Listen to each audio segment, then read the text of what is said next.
Parliament budget సమావేశాలు ఈ నెల 22వ తేదీన ప్రారంభం కానున్నాయి. ఆగస్టు 12 వరకు కొనసాగుతాయి. మొత్తం 16 రోజుల పాటు లోక్సభ, రాజ్యసభ సమావేశాలు అవుతాయి.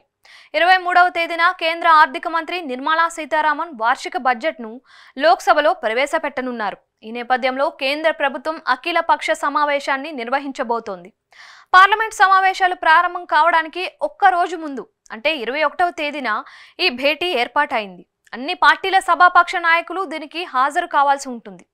ఎలాంటి అడ్డంకులు సృష్టించకుండా ఉభయ సభల కార్యకలాపాలు సజావుగా కొనసాగేలా చూడాలని కేంద్రం విజ్ఞప్తి చేసే అవకాశం ఉంది. అలాగే సభలో ప్రవేశపెట్టబోయే కొన్ని కీలక బిల్లులపైన చర్చించవచ్చు. ఈ నేపథ్యంలో వైఎస్ఆర్ కాంగ్రెస్ పార్టీ అధినేత YS Jaganmohan Reddy parliamentary party సమావేశానికి పిలుపునిచ్చారు. శనివారం తాడేపల్లిలోని జగన్ క్యాంపు కార్యాలయంలో ఈ భేటీ ఏర్పాటు కానుంది. పార్లమెంట్ బడ్జెట్ సమావేశాల్లో అనుసరించాల్సిన వ్యూహాలపై ఎంపీలకు జగన్ దిశానిర్దేశం చేశారు. తెలుగుదేశం పార్టీ, జనసేన కేంద్రంలో అధికారంలో ఉన్న ఎన్డీఏ సంకీర్ణ కూటమిలో భాగస్వామ్య పక్షాలుగా కొనసాగుతున్న ప్రస్తుత పరిస్థితుల్లో తన వ్యూహాలను మార్చుకోవాల్సిన పరిస్థితి వైఎస్ఆర్సీపీకి ఎదురైంది. గతంలో ఎప్పుడూ కూడా మోదీ సర్కార్తో ఘర్షణ వైఖరికి దిగలేదు వైసీపీ.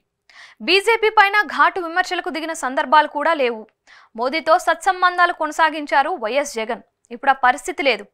టీడీపీ, జనసేనతో పాటే బీజేపీని కూడా ప్రత్యర్థి పార్టీగానే భావించాల్సి రావడం ఖాయంగా కనిపిస్తోంది. లోక్సభలో వైఎస్ఆర్సీపీ 4 సభ్యుల సంఖ్యాబలం మాత్రమే ఉంది. రాజ్యసభలో మాత్రం దీనికి భిన్నమైన పరిస్థితులు ఉన్నాయి. 11 మంది సభ్యులు ఉన్నారు ఆ పార్టీకి. ఇక్కడ కూడా ఎన్డీఏకు పూర్తి బలం లేదు.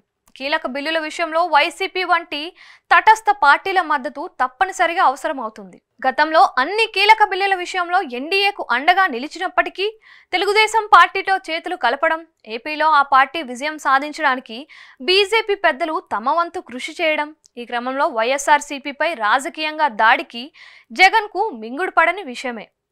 ఈ పరిస్థితిలో బీజేపీపై పోరుబాటే లక్ష్యంగా దిగాలని వైఎస్ జగన్ భావిస్తున్నట్లు తెలుస్తోంది.